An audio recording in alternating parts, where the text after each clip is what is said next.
Levítico capítulo 19, 11 ao 18. Diz assim a palavra de Deus: Não furtareis, nem mentireis, nem usareis de falsidade, cada um com o seu próximo. Nem jurareis falso pelo meu nome, pois profanarias o nome do Senhor Deus. Eu sou o Senhor. Não oprimirás o teu próximo, nem o roubarás. A paga do jornaleiro não ficará contigo até pela manhã. Não amaldiçoarás o surdo, nem porás tropeço diante do cego, mas temerás o teu Deus. Eu sou o Senhor. Não farás injustiça no juízo, nem favorecendo o pobre, nem comprazendo ao grande. Com justiça julgarás o teu próximo. Não andarás como mexeriqueiro entre o teu povo. Não atentarás contra a vida do teu próximo. Eu sou o Senhor. Não aborrecerás teu irmão no teu íntimo, mas repreenderás o teu próximo, e por causa dele não levarás sobre ti pecado. Não te vingarás, nem guardarás ira contra os filhos do teu povo, mas amarás o teu próximo como a ti mesmo. Eu sou o Senhor. Até o verso 18, especificamente. Vamos orar ao Senhor, irmãos. Nós te damos graças, bendito Deus, por tua palavra, tua santa lei, que revela a tua santidade e perfeição. E por isso, o Senhor ordena que o povo que foi tirado das trevas e da escravidão seja um povo santo, porque o Deus, o nosso Deus, é santo. Bendito seja o Senhor. Glorifica o teu Filho nessa manhã. Exalta o teu nome. Edifica a tua igreja. Desafia o teu povo. Exorta o teu povo. Anima os abatidos. Quebranta os de coração soberbo. E dá alegria aos que estão com tristeza na alma. Esse é o poder da tua palavra, pelo poder do teu Espírito. Em nome de Jesus nós oramos. Amém, Senhor Deus. Amém. A palavra de Deus, irmãos, ela tem por fundamento princípios claros que revelam a autoridade de Deus sobre o seu povo. Daí a razão que em toda a lei e todo o fundamento que Deus estabelece, ele diz: eu sou o Senhor teu Deus. A razão pela qual ele declara e ele exige e ele requer de nós obediência é porque ele é o nosso Deus.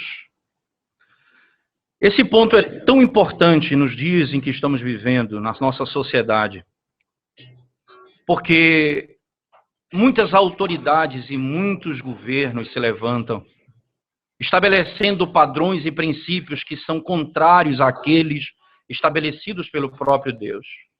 E muitos crentes ficam em dúvida. O que fazer? Que caminho tomar? Mas diante da lei de Deus, nós somos desafiados a entender. Deus é o nosso Senhor. E Ele é aquele que vai legislar sobre o seu povo e sobre toda a sociedade. Na sexta-feira, nos Estados Unidos, a Suprema Corte Americana, por 5 votos a 4, decidiu que todos os estados americanos, 13 estados não permitiam agora, todos os estados agora não podem mais negar o conceito de casamento homossexual. O embate está estabelecido, a igreja continua falando e proclamando, 5 votos a 4. Quem é a Corte Americana? Quem é o Supremo Tribunal Federal para estabelecer leis que confrontem e se rebelem contra a lei do Deus e Senhor de toda a terra. Quem são eles? Que autoridade eles têm? Ou imaginam ter para isso? Eu estou chegando nesse ponto para que você entenda que, da nossa perspectiva, então, nós como cristãos, como é que nós olhamos para essas decisões? O respeito à autoridade que Deus deu a eles, no limite da sua autoridade, não os torna Deus, apesar de representarem Deus na sociedade. E por isso, eles pagarão mais caro pelos seus pecados.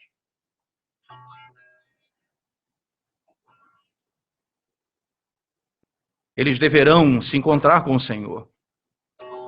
E diante de Deus, eles vão entender exatamente quem é o legislador e quem estabelece as regras de uma sociedade.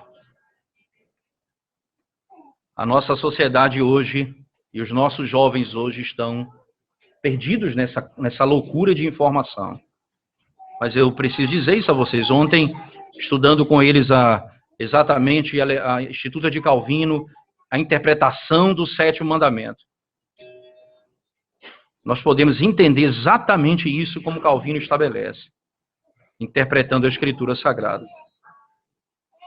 Que Deus criou o casamento e protegeu a instituição por meio das normas que ele estabeleceu. Marido e esposa, homem e mulher. Essa ordem dada por Deus, ela não pode ser violada pelo homem. Perceba que a proteção foi estabelecida. A partir daqui, a partir desse momento, quando eles redefinem esse conceito, a porta se abre para todo tipo de aberração. Porque agora já não é mais um homem e uma mulher. Pode ser um homem com outro homem. Ou pode ser um pai com uma filha. Não vai demorar muito. O que impede? A porta foi aberta. A proteção foi tirada. Aquilo que Deus criou, assim como na sua sabedoria ele criou o mar e impede o mar de entrar na cidade, dizendo a ele, você vai até aqui, como diz a Escritura, e daqui você não passa. Assim também ele criou as leis para dizer, você vai até aqui e daqui você não passa. O homem rompeu a barreira. E vai entrar de cidade adentro, destruindo famílias, vidas. E a igreja do Senhor não pode ficar parada diante disso. É hora de nos colocarmos de pé. E aí eu me dirijo a você, jovem, e a você, pai e mãe. Preste atenção nisso. Você precisa ser firme, porque a autoridade é uma cadeia de valores. Um pai que não pensa exatamente como Deus, vê um conceito suave sobre o que está acontecendo, o seu filho vai entender que não é mesmo um grande problema isso. Porque o filho tem pai como autoridade, logo o seu filho vai dizer, bem, não é mesmo assim. Meu pai diz que não é assim, então não é um grande problema essa coisa que está acontecendo nos nossos dias.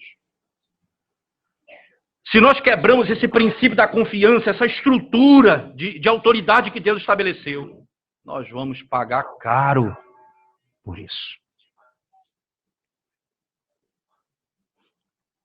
A nossa sociedade está em grande risco. Mas o que aconteceu na sexta-feira, na Suprema Corte Americana, é o que acontece no nosso coração todo dia. Quem tem autoridade sobre minha vida? E nós, diariamente, tomamos as decisões que a Suprema Corte tomou. Nós criamos as nossas próprias regras para vivermos nesse mundo. Nós precisamos nos submeter à autoridade de Deus e à sua palavra. Assim começa o capítulo 19. Volte comigo, por favor, no verso 1 e 2, diz assim. Disse o Senhor a Moisés: fala a toda a congregação dos filhos de Israel e dize-lhes: santos sereis, porque eu, o Senhor, vosso Deus, sou santo. Eu sou o Senhor, vosso Deus.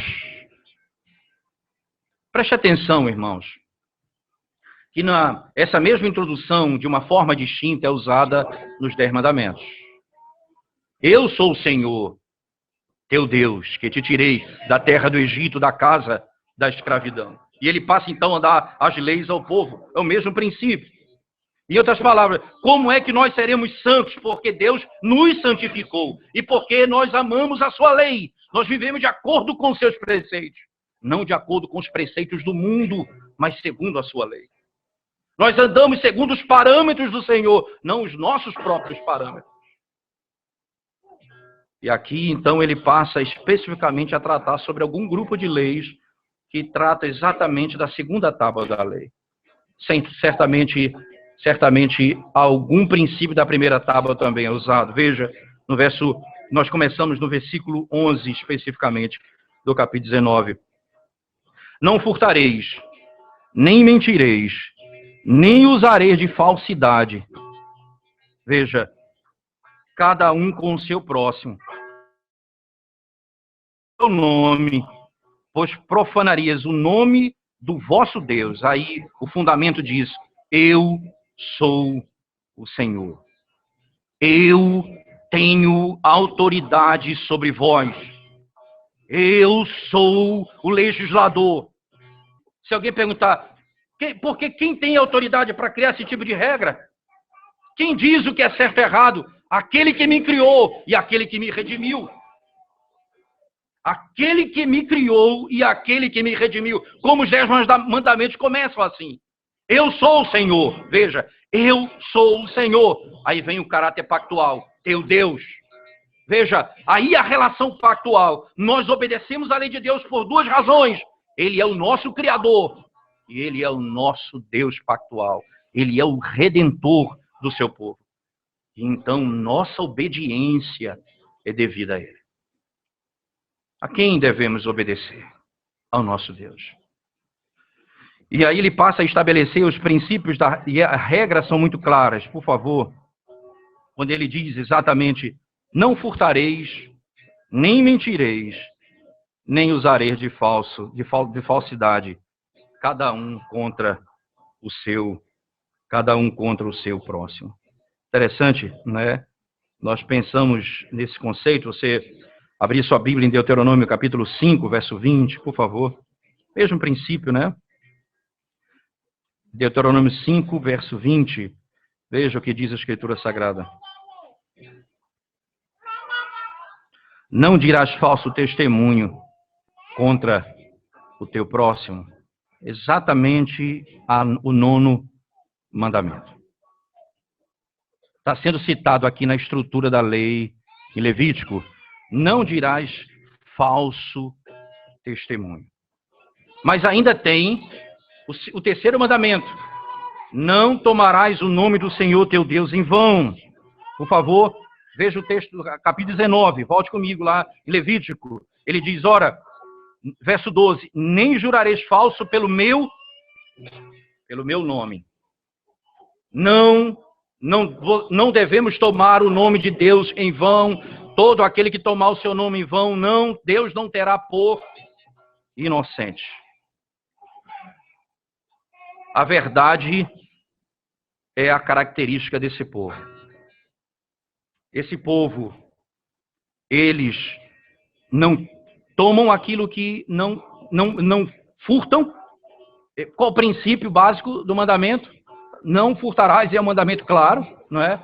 Por que não furtar? Porque Deus disse, o modo como você vai adquirir os seus bens é por meio do trabalho. Segundo, você vai zelar pela propriedade do outro. Você vai cuidar daquilo que pertence ao outro. Não apenas eu aprendo que o modo para poder ter comida na minha mesa é o trabalho, como também eu aprendo que eu preciso zelar pelo bem do próximo, pela propriedade do próximo. E nós começamos a olhar uma sociedade como a nossa, preste bem atenção nisso. A insatisfação com a riqueza do outro. O conceito de isso é injusto, não é? Nós temos essa ideia, né? Isso é injusto, fulano tem tanto e a maioria tem pouco. Qual o ponto disso? Qual é a questão disso? É um senso de justiça. E essa justiça, ela parece que passa por cima da justiça de Deus. Porque na sua sabedoria ele estabeleceu esses conceitos, a ponto de lá embaixo ele dizer, não julgue, não favoreça o pobre por ser pobre, nem ao rico por ser rico. Então Deus não descarta as duas características da sociedade. Pode haver pobre, pode haver rico na sociedade. O que não pode haver é a inveja daquilo que o outro tem. É o desejo de ter aquilo que não é meu. E a insatisfação com que Deus me concedeu nessa vida. O trabalho, a honra do trabalho não pode ser tirada do cidadão. E eu preciso trabalhar. Se eu sou rico ou pobre, isso não está nas minhas mãos. Mas tenha certeza disso. Todo homem que trabalha com o objetivo de ser rico, ele cai em muitas ciladas. Esse é o princípio da Escritura. Você não deve trabalhar simplesmente pensando em ser rico. Você deve trabalhar porque essa é uma ordenança divina e você vai ter o sustento da sua casa com dignidade por meio do trabalho. E é isso que Deus ordenou. A nossa sociedade não pode permitir. E nós não podemos, como igreja do Senhor, com os crentes do Senhor, nos acomodarmos a uma ajuda do governo no final do mês e passarmos o dia em casa só agradecidos pela ajuda do governo mensalmente, que nos favorece e nos faz viver na miséria e nos manter na miséria por muito tempo. Não, a igreja do Senhor entende, nós somos como o nosso Deus que trabalha e nós trabalhamos também. Não furtareis, diz o texto sagrado. Nem mentireis, nem usareis de falsidade, cada um com o seu próximo. Interessante que o apóstolo Paulo aplica essa verdade, irmãos, lá na carta aos Efésios. Né?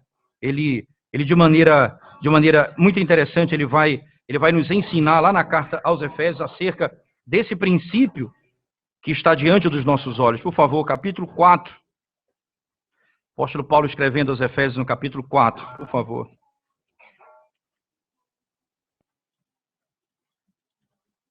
Verso 25, diz assim a Escritura Sagrada. E ele dá uma razão pela qual nós não podemos mentir. Veja o verso 25 do capítulo 4. Por isso, deixando a mentira, fale cada um a verdade com o seu próximo. Veja, Paulo aqui está citando diretamente o texto de Levítico. Cada um fale a verdade com o seu próximo. Aí, mas ele dá um fundamento. Por quê? Porque somos membros uns dos outros. Porque somos membros uns dos outros. Nós não podemos mentir para nós mesmos. Que coisa, princípio, ora, a mentira primeiro é a lei de Deus e a mentira é a quebra da lei de Deus.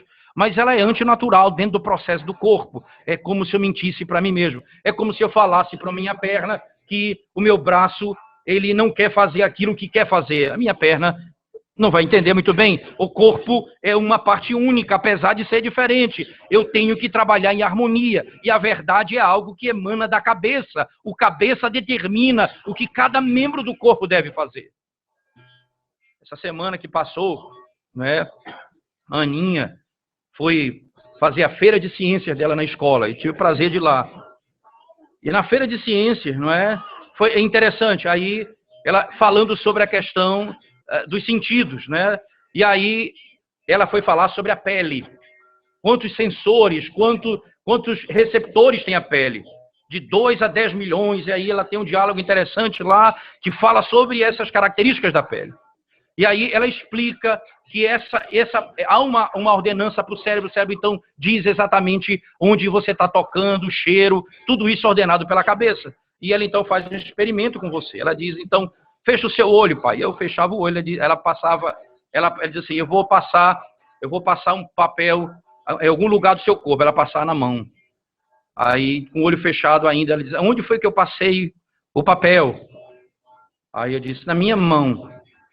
Aí, como é que o senhor sabe disso? Aí eu disse, não sei, ela falou, porque os transmissores mandaram informação para o cérebro e ele informou você que foi a mão que foi tocada. A cabeça informou que foi a mão que foi tocada, mesmo com o olho fechado. Você sabe disso. Porque toda a informação vem da cabeça. É dele que emana toda a ordem, todo o princípio. Seria intrigante você imaginar, não é? O corpo que depende do cabeça, que é Cristo, agora andar na mentira, como se Cristo não falasse a verdade. Paulo diz, não mintais uns aos outros.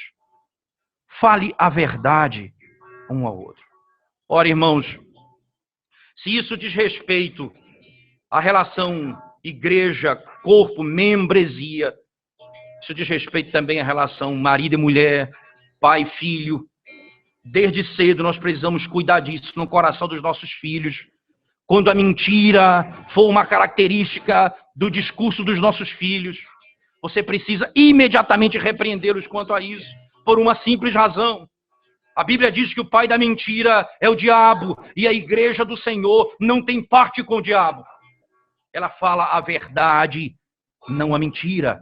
Nós proclamamos a verdade e não a mentira. E o filho precisa aprender isso desde cedo. Esse é o cuidado paternal. Na relação marido e mulher, não minta um ao outro. Fale a verdade um ao outro. A relação pai e filho, não minta ao seu filho. Se você falar alguma coisa, cumpra. Filho, não conte uma história que não é verdadeira. Lembre-se, mais importa sofrer do que pecar.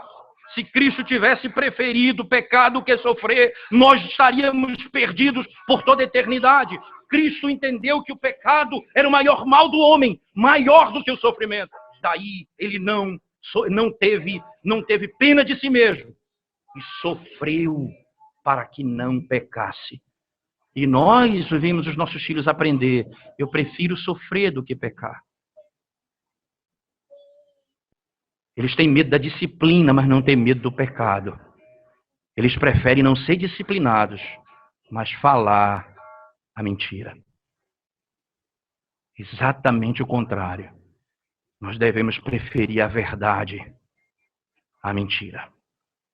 O sofrimento deve ser primeiro desejado e o pecado nunca desejado. É melhor sofrer do que pecar. Os nossos pais passaram por isso. Os pais da igreja viveram assim. Pendurados em madeiro, queimados vivos. Eles tinham a opção. Não morrer queimado ou pecar contra Deus. Eles entenderam que era mais digno sofrer do que pecar. Porque Cristo preferiu sofrer a cometer um único pecado. Não mintais uns aos outros, diz a palavra de Deus. No texto de Levítico, voltemos, por favor, dentro da mesma estrutura do texto, não é? Moisés então descreve, falando a palavra de Deus, ele descreve mais alguns preceitos acerca do modo da conduta do seu povo. Ele diz assim, nem jurareis falso pelo meu nome, pois profanarias o nome do vosso Deus. Não use o nome de Deus em vão. Não faça juramento falso no nome de Deus. Perceba que o nome de Deus aqui, irmãos, é a Trindade. nós temos sempre a ideia de que está falando da primeira pessoa da Trindade. O nome de Deus refere-se à Trindade. Veja que o batismo é assim. Então, vocês vão fazer discípulos batizando em nome, no nome do Pai, do Filho e do Espírito Santo. Veja, ele tem um nome. Pai, Filho e Espírito Santo é o nome. Então, o nome de Deus não pode ser tomado em vão. E você não pode fazer juramento no nome de Deus, nem usando a primeira, nem a segunda, nem a terceira pessoa da Trindade. Porque é pecado contra o Senhor. Ora, preste atenção aqui, jovens, nessa verdade. Quantas brincadeiras e piadas nós fazemos com as pessoas da Trindade? Quantas brincadeiras nós ouvimos e rimos acerca das coisas de Deus? Nós não deveríamos permitir essas coisas. Nós não poderíamos rir de tais piadas, porque isso é contra a lei de Deus. O nosso Deus é santo. Ora, nós não somos como os muçulmanos que matam quando alguém fala mal do seu Deus, mas nós deveríamos ser profundamente radicais em permitir que o nome de Deus fosse tomado em vão, e nós não deveríamos manifestar senão repúdio a tais brincadeiras. A igreja do Senhor teme o nome do Senhor e ama ao seu Senhor e vive em submissão a Ele. Nessa primeira parte, ele então encerra os conceitos do nono mandamento, do terceiro mandamento e do sexto mandamento. Agora, do verso 13 em diante, ele ainda vai tratar acerca do mandamento não matarás, mas usando o aspecto mais abrangente. Veja no verso 13: não oprimirás o teu próximo, nem o roubarás. A paga do jornaleiro não ficará contigo até pela manhã. Até pela manhã. Verso 14: não amaldiçoareis o surdo, nem porás tropeço diante do cego, mas temerás o teu Deus. Eu sou o Senhor. Perceba que a estrutura dos mandamentos é sempre montada. Versos e a conclusão. Eu sou o Senhor. Mais uma vez, no verso 13 ele não termina como ele termina o 14, mostrando que o bloco está montado do verso 13 e o verso 14. Eu sou o Senhor. Não oprimirás o teu próximo, nem o roubarás. Ora, interessante que Deus abomina a opressão. Deus ouviu as palavras e o choro e o clamor de Israel no Egito por 400 anos. Deus disse a Moisés: diga ao povo, eu ouvi o clamor do meu povo. Porque Faraó oprimia Israel. Faraó fazia com que eles trabalhassem mais e mais, recebessem menos e menos. E mais opressão em cima de opressão. E Deus diz: não oprimir. Perceba que o que Deus ordena ao seu povo foi exatamente o que ele fez com o seu povo. Ele tirou o seu povo da opressão. Ora, irmãos, é assim que é descrito a nossa salvação. Nós éramos oprimidos por Satanás, pelo pecado e pelo mundo, e o Senhor nos libertou da opressão, da escravidão e nos tornou livres. O efeito disso, nós não vamos oprimir aqueles que trabalham conosco. Isso aqui, certamente, diz respeito à lei, como acontece muito comumente na região, no Nordeste, no Norte e alguma região, sobre a escravidão de pessoas ainda. Eu sei que tem exagero nessa lei, eu sei, não é, que essa lei da escravidão, ela ultrapassa os limites, acredito, porque é uma região muito pobre, em que você não tem como construir um palacete para o indivíduo morar dentro da mata, daí eles vivem dentro daquelas cabanas para roçar juquira e roçar aquela mata, não tem como fazer. Eu sei disso. Entretanto, é verdade que existe escravidão ali. Eu conheci de perto casos verdadeiros que estão bem próximos da minha realidade. Fazendeiros na minha cidade levavam pessoas para trabalhar na sua fazenda. E quando eles saíam, davam o cheque para ele e mandavam um matador de aluguel, matava o indivíduo, enterrava na mata e trazia o dinheiro de volta para o fazendeiro. Isso aqui é um exagero. Mas as pessoas que trabalham para você, na sua casa, e a lei veio estabelecer regra para esse trabalho que antes não tinha regra para esse trabalho. As pessoas trabalhavam dia e noite na casa e ganhavam salário mínimo. E graças a Deus, a lei, nesse sentido, foi muito correta. Estabelecer tempo de trabalho para essas pessoas. E elas trabalham porque antes eram exploradas noite e dia. Às vezes a quinzena. Passavam 15 dias dentro de uma casa para depois sair. O crente não precisa de uma lei para não explorar o indivíduo. O crente tem o temor do Senhor e a lei do Senhor que diz isso. Não explore aquele que trabalha é o teu próximo.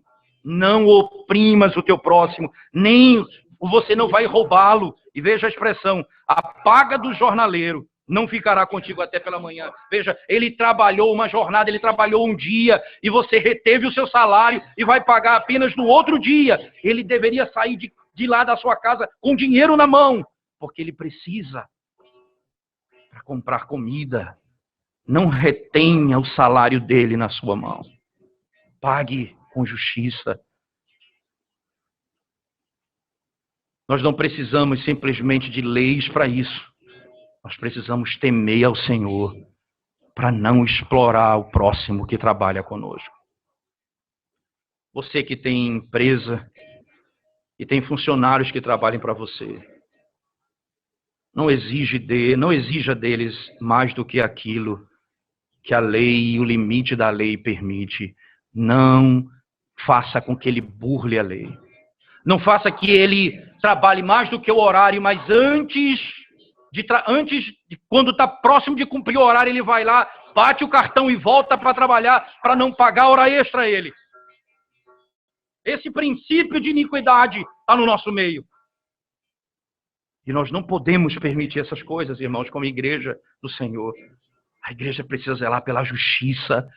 E se ele trabalha, ele tem que receber por aquilo que ele trabalhou. Alguém diz, você vai trabalhar mais do que você vai ganhar. E se você me denunciar, eu te demito e ponho outro que tem uma fila de gente querendo trabalhar. E você ainda ameaça o miserável com esse tipo de argumento. Não faça isso, irmãos. Veja como Deus te tratou. Você estava oprimido por Satanás, era escravo do pecado e vivia para satisfazer os seus desejos.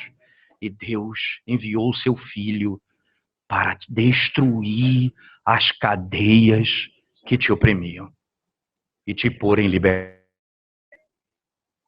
Não escravize, não oprima aqueles que trabalham para você.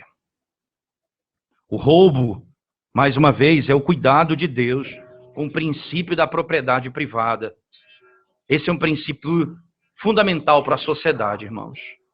O direito à propriedade privada. Nós não podemos, e a igreja precisa ter essa consciência, esse discurso social, não é? Mundo igualitário, onde todo mundo é dono de tudo, onde o governo manda em tudo e as pessoas têm exatamente a mesma coisa, trabalhando diferentemente, em posições diferentes, recebem a mesma coisa. Isso não existe, isso é iníquo, isso é injusto, isso é contra a lei de Deus. O princípio de Deus existe a propriedade privada, tanto é que quando você tira alguma coisa de alguém, você rouba. Se Deus não tivesse esse conceito, ninguém roubava nada de ninguém. Porque alguma coisa pertence ao outro e não a mim, logo não pode ser roubada. E esse é um princípio claro. Invadir propriedade privada, invadir aquilo que pertence ao próximo, isso é algo que a igreja não pode compactuar. Isso é contra a lei de Deus. Isso o Senhor condena. Ainda, na sequência do texto, por favor, na outra parte do verso 14, não amaldiçoarás o surdo. Ora, o surdo não pode ouvir. E você vai amaldiçoar o surdo. Mas a segunda parte, Nem porás tropeço diante do cego. O cego não pode ver. Ele está dizendo, ora, não faça, não oprima aquele que já tem necessidade. Não use da sua fraqueza para destruí-lo. Estenda a mão e socorra ao que não tem nada. Esse é o princípio que a Escritura estabelece para nós, irmãos, muito claramente. Ela vai nos ajudar a restringir os atos de iniquidade na sociedade.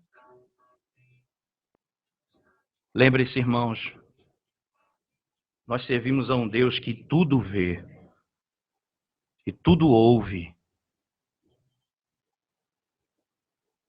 Não oprima e não ponha uma pedra de tropeço para aquele que não pode ver, porque Deus vê. Deus vê. Nós perdemos o temor do Senhor. E por isso, nós agimos como que Deus fosse cego, surdo e não pudesse agir. Estamos acumulando pecado para o dia da ira do Senhor.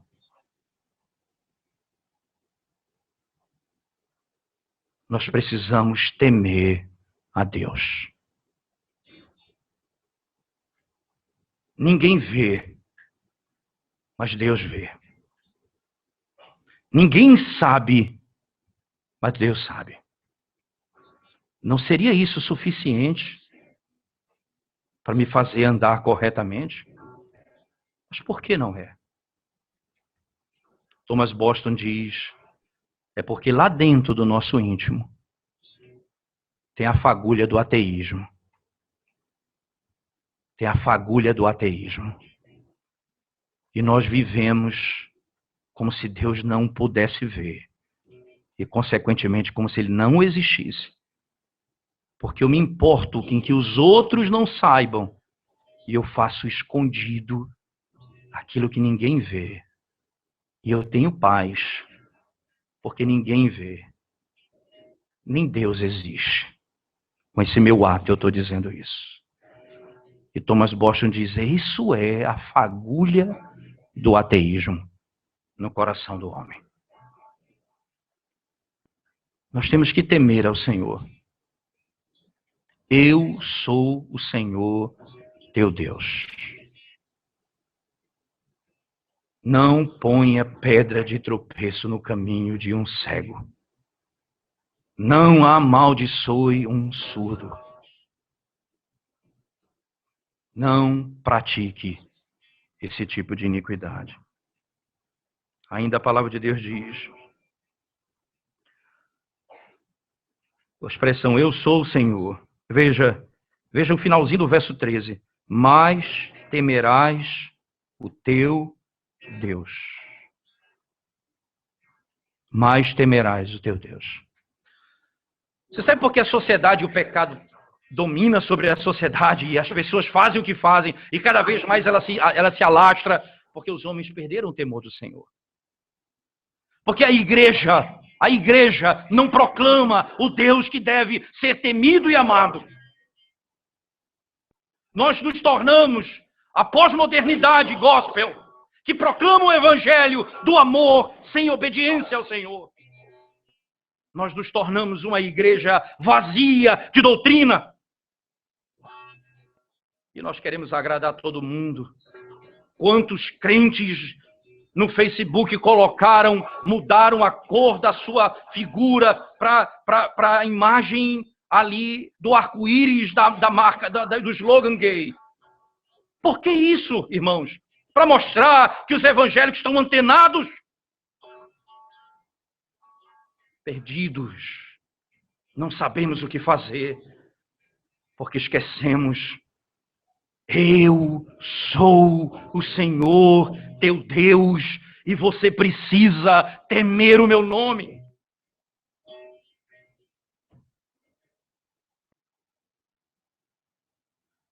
Romanos capítulo 3, verso 18. Abra a palavra de Deus comigo, por favor. Romanos 3, verso 18.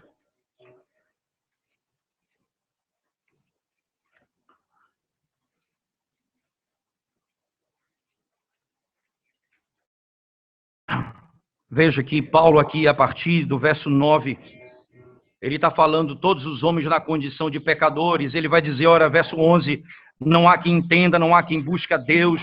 Todos se extraviaram, verso 12, a uma se fizeram inúteis, não há quem faça o bem, não há um sequer. A garganta deles é sepulcro aberto, com a língua urdem engano, veneno de víbora está nos seus lábios. A boca eles a têm cheia de maldição e de amargura. São os seus pés velozes para derramar sangue. Nos seus caminhos, a destruição e miséria. Desconheceram o caminho da paz. Não há temor de Deus diante dos seus olhos.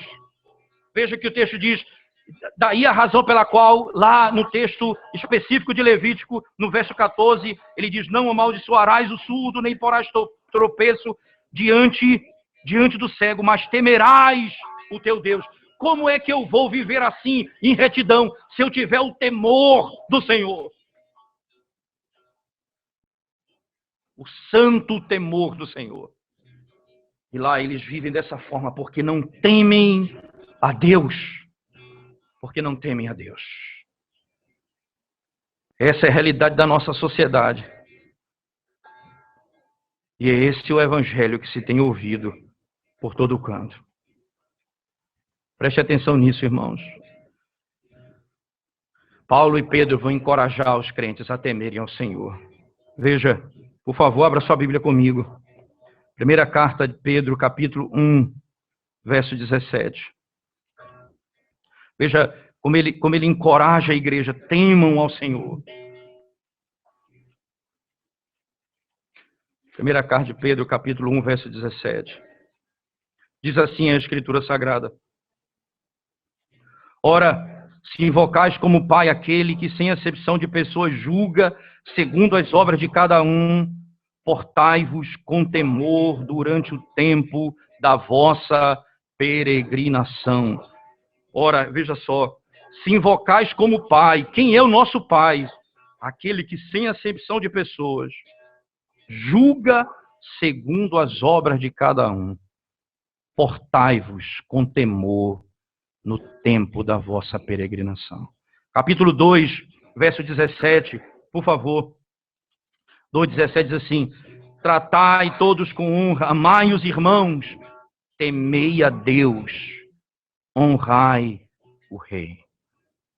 Filipenses capítulo 2, verso 12, por favor.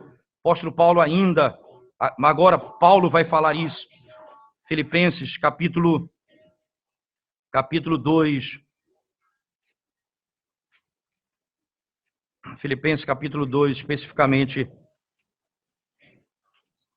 versículo 12, diz assim, a palavra de Deus. Assim, pois, amados meus, como sempre obedecestes, não só na minha presença, porém muito mais agora, na minha ausência, desenvolvei a vossa salvação com temor e tremor. A igreja não pode perder esse princípio lá de Levítico. Não façam isso. Temam ao Senhor, que vê todas as coisas. O que exatamente que você faz escondido dos outros e que você vive em paz, como se Deus não visse? Por que isso? Porque falta temor do Senhor no seu coração. A última parte do texto levítico, por favor.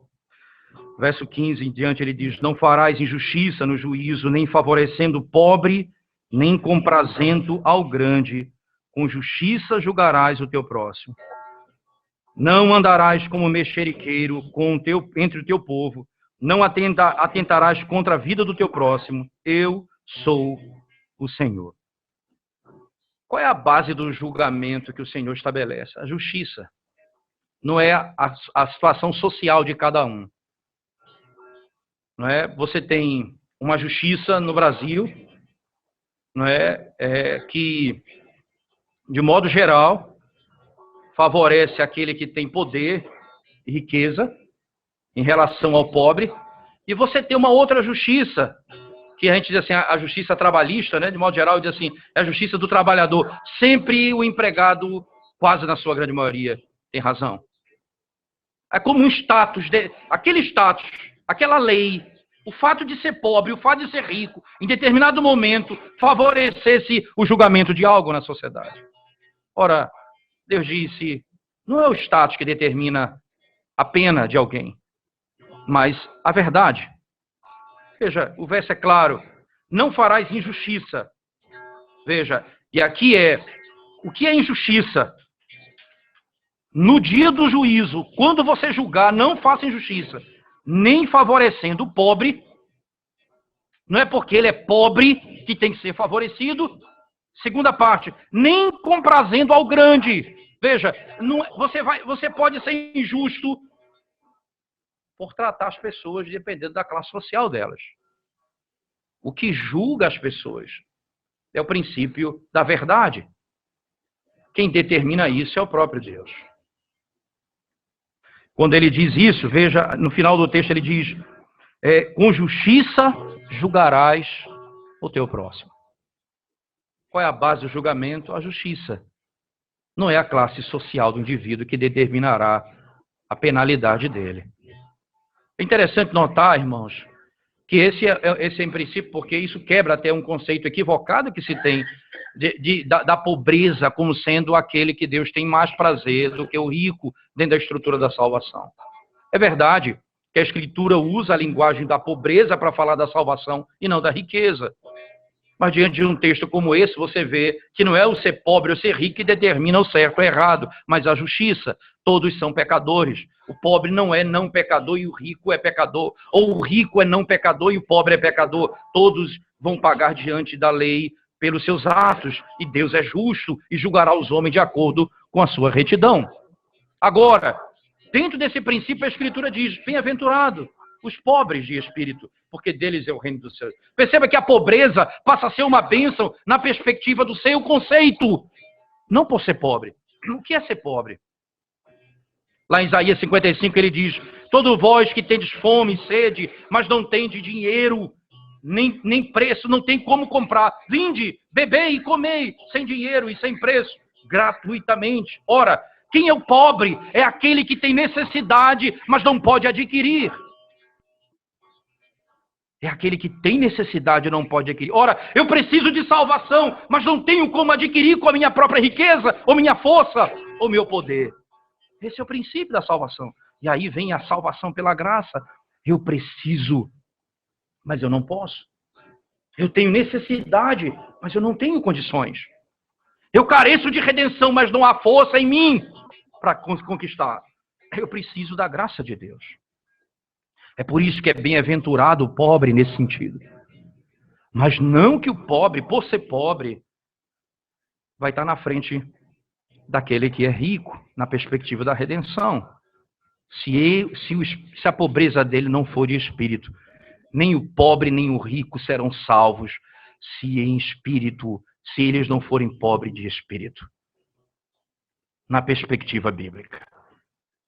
Como Zaqueu, que se humilhou, que devolveu o que roubou, que devolveu o que era do outro, e foi salvo pelo Senhor.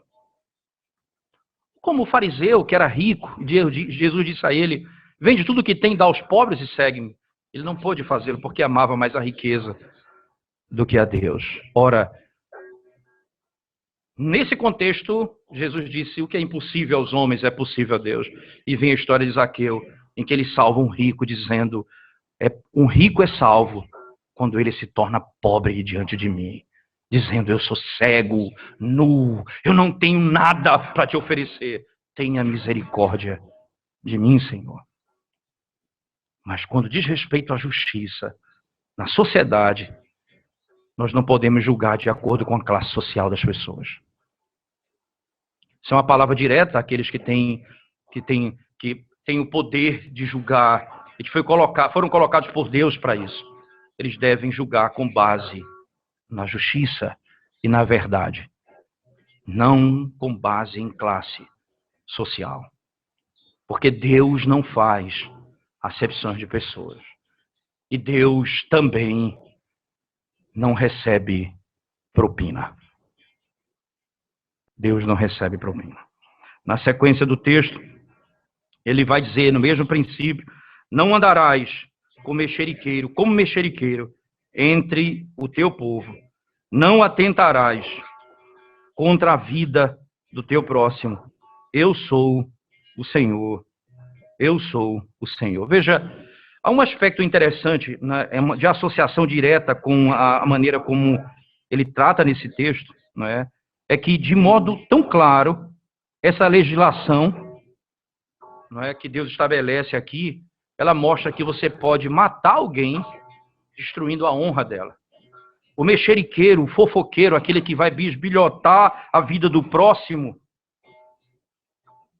Ora, irmãos, nós temos isso institucionalizado nos nossos dias.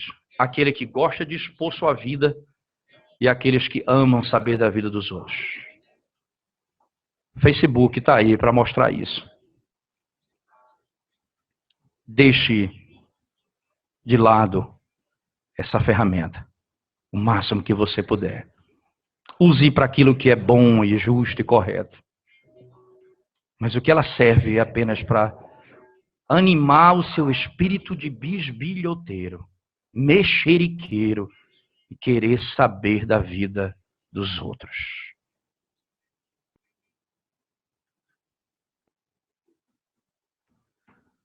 Nós amamos ouvir uma história de alguém. Nós chegamos para falar com a pessoa querendo saber alguma coisa da vida do outro. Agora, é só você acessar a página do Facebook.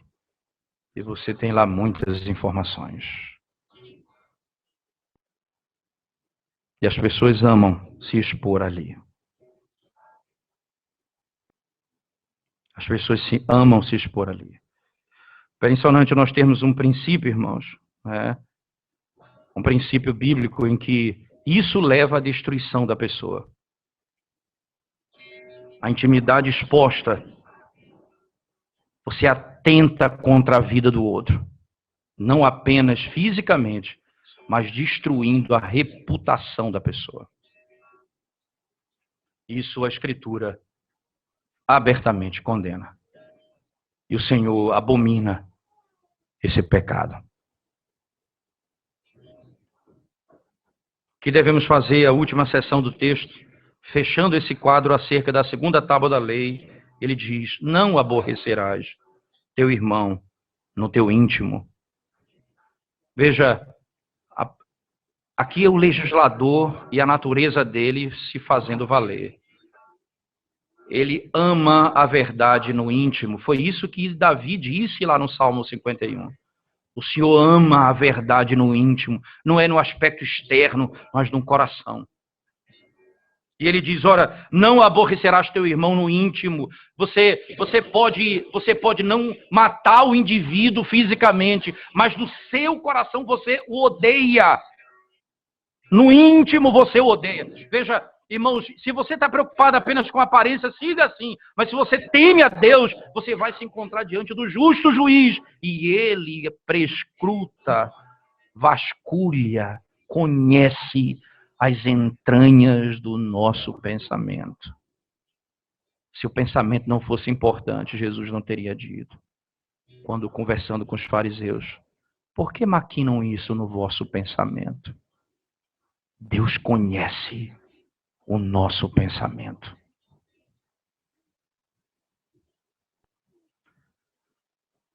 Mate. Se você vai matar alguma coisa, mate o seu eu, não o próximo.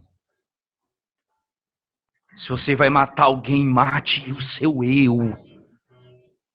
Tire o ódio do seu coração. Essa é uma marca da igreja, irmãos. Está lá em João, primeira carta de João. E João diz assim, que os filhos de Deus e os filhos do diabo são conhecidos por isso. Porque os filhos do diabo, eles não amam. E os filhos de Deus, eles amam o próximo. Essa é a marca. Ele diz, não segundo Caim, que matou seu irmão. Nós amamos como Cristo amou a igreja de João, dando a vida por ela. No coração. Verso 17, não aborrecerás o teu irmão no íntimo, mas repreenderás o teu próximo. Aqui, não é? Aqui nós temos um aspecto interessante. Veja, você não vai odiar no coração, mas você vai repreender o seu irmão. Repreender o seu irmão. Veja, esse conceito de repreensão, né, ele está associado ao verso 18, que fala do amor, que é o princípio, claro, amarás o teu próximo como a ti mesmo. Perceba que o amor, ele não exclui o conceito da repreensão. Esse é um grande equívoco que nós temos também no meio da sociedade. Veja, as pessoas imaginam o seguinte, essa é uma ideia equivocada que a sociedade implantou, não é? Então, se você se opõe a algum tipo de prática pecaminosa, você não ama a pessoa. Então você tem que parar com ódio. Ora, a Bíblia diz, ora, ame o teu próximo, mas ele diz, abertamente o Senhor diz, ora, repreenderás o teu próximo. No mesmo contexto em que ele me manda amar o próximo, ele manda repreender o próximo. Você pega esse texto aplicado em Mateus 18, quando alguém comete alguma coisa contra você, você vai a ele e tenta ganhá-lo, você vai repreendê-lo. E o que é isso? É uma expressão de amor, com o objetivo de tirar a pessoa do pecado. Você vai repreender a pessoa do pecado. E aí veja que esse conceito faz com que na nossa sociedade hoje, quando você vê as práticas de iniquidade desse movimento LGBT na sociedade e em outras áreas espalhadas, você não pode falar contra, porque isso é falta de amor. É interessante que o Senhor diz, repreenda. Repreenda. E veja a razão pela qual você deve repreender. Veja a sequência do texto. Repreenderás o teu próximo, e por causa dele não levarás sobre ti pecado. Você vai repreendê-lo, e por causa dele não levarás sobre ti pecado. Você peca quando você não repreende o próximo. Você está vendo o próximo no erro e no pecado, e você não o socorre. E você não alerta ele desse pecado. Certamente isso voltará contra você também. Esse é o mal que trará muito sofrimento para a sociedade. Veja, irmãos, você vê um filho com um comportamento que não agrada a Deus, seja ele na área que for da vida, e você vê aquele erro e não repreende o seu filho. O que vai acontecer? Ele vai trazer grande sofrimento para vocês no decorrer da caminhada. E o amor que você achou que demonstrou para com ele, na realidade, era destruição para ele. Você vai dizer, ninguém me alertou de que isso era pecado. Mas por outro lado, depois de ouvir essas coisas, você não vai dizer, eu não fui alertado. Isso servirá de condenação. Porque você ouviu e não obedeceu à lei do Senhor. Esse texto de Levítico 19, verso 18, é citado no texto de Mateus, quando Cristo fala aos discípulos e àquela multidão no Sermão do Monte. Ele disse, ouviste o que foi dito pelos antigos, amarás o teu próximo e odiarás o teu inimigo. Eu, porém, vos digo, amai o vosso próximo e orai por aqueles que vos perseguem. Porque se assim fizerdes, vocês vão ser iguais ao vosso Pai Celeste, que faz cair chuva sobre bons e maus, e sol sobre justos e injustos. Ora, perceba que ali no Evangelho de Mateus, o Senhor está citando uma interpretação errada dessa lei. Amarás o teu próximo. Então, quem é o meu próximo? O meu próximo, em todo o texto levítico, foi interpretado por aqueles da lei no período de Cristo como sendo os judeus. Logo, quem não era judeu era meu inimigo. O gentio era meu inimigo. Então, amarás o teu próximo, odiarás o teu inimigo. Você vai odiar o teu inimigo. O meu próximo. Aí Jesus já respondeu a pergunta no Evangelho de Lucas. Quem é o meu próximo? E aí ele fala a parábola do bom samaritano. Quem é o meu próximo? É aquele que está no meu caminho. Todo aquele que está no meu caminho é o meu próximo. Todo aquele por onde eu passo é o meu próximo. Então, o meu próximo eu tenho que alertar, seja ele quem for, esteja ele onde estiver, na posição que tiver. Eu preciso dizer, você está errado e você precisa se arrepender do seu pecado. Seja um filho, seja a esposa, seja um pai, seja o prefeito, seja algum transeunte, seja quem for. Eu preciso ter a consciência de dizer a verdade. E com amor, trazer as pessoas para a verdade. Porque senão, isso vai se voltar contra nós. E por que nós revelamos isso? Jesus explica isso, dizendo: porque vocês foram amados quando vocês eram inimigos de Deus. Então vocês têm que amar aqueles que vos perseguem, orar por aqueles que vos perseguem. Você tem que amar o seu inimigo e orar por aqueles que vos perseguem. Amar o inimigo não significa, veja, toda vez que eu vejo alguém do ISIS, meu coração enche, meu olho enche de coraçãozinho, dizendo, que povo lindo, né? Do Estado Islâmico, não é? Poxa, que povo lindo, que povo que eu gostaria tanto de passar uma temporada com eles. Não quero. Não me agrada. Mas o que significa amar o próximo?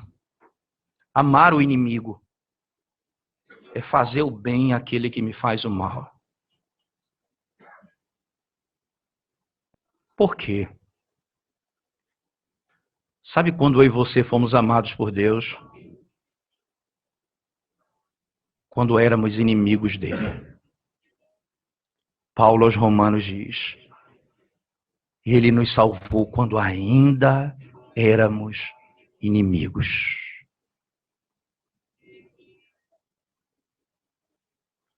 Você percebe que essa postura é a postura que revela de quem somos filhos. E amar alguém não é um sentimento, é a verdade. Você está em pecado e precisa se arrepender do seu pecado. Você está vivendo na iniquidade, você precisa se arrepender da iniquidade. Repreenda o seu próximo. Amarás o teu próximo. Amarás o teu próximo. E aí nós vamos dizer, nós somos filhos de Deus. Porque amamos o nosso próximo. Por que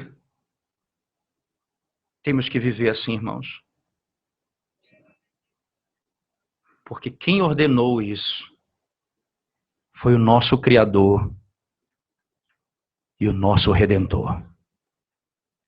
Ele é autoridade sobre nós. Todas as vezes que abandonamos esses preceitos para seguir os preceitos do mundo, nós trocamos de autoridade. Quem é o teu governo? Quem é o teu Senhor? É o Deus que te tirou das trevas e do pecado. Eu sou o Senhor teu Deus. Esteja certo disso. Na sua luta nessa vida, esteja certo disso. A autoridade é dele. Queira você ou não, você vai ser julgado. Porque você quebrou a autoridade dele.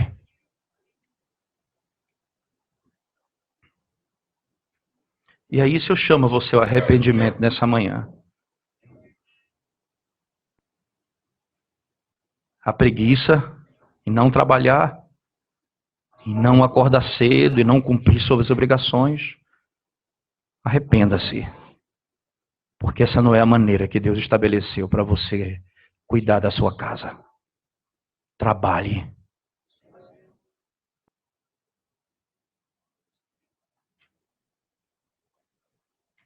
Você vive bisbilhotando a vida dos outros. Pare de fazer isso agora, irmãos. Porque Deus ordena assim. E busque orar pela vida das pessoas.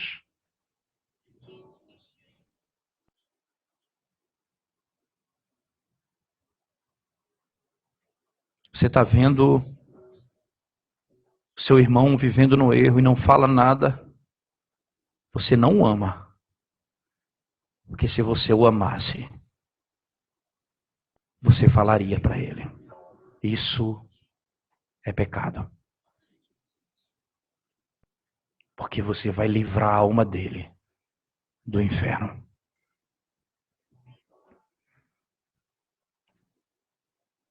E para você que não tem o Senhor Jesus ainda,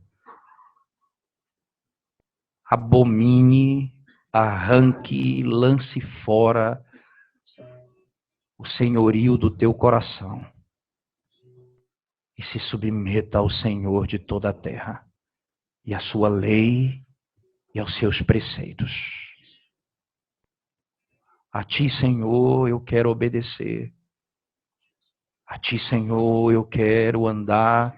Contigo eu quero andar e fazer o que te agrada.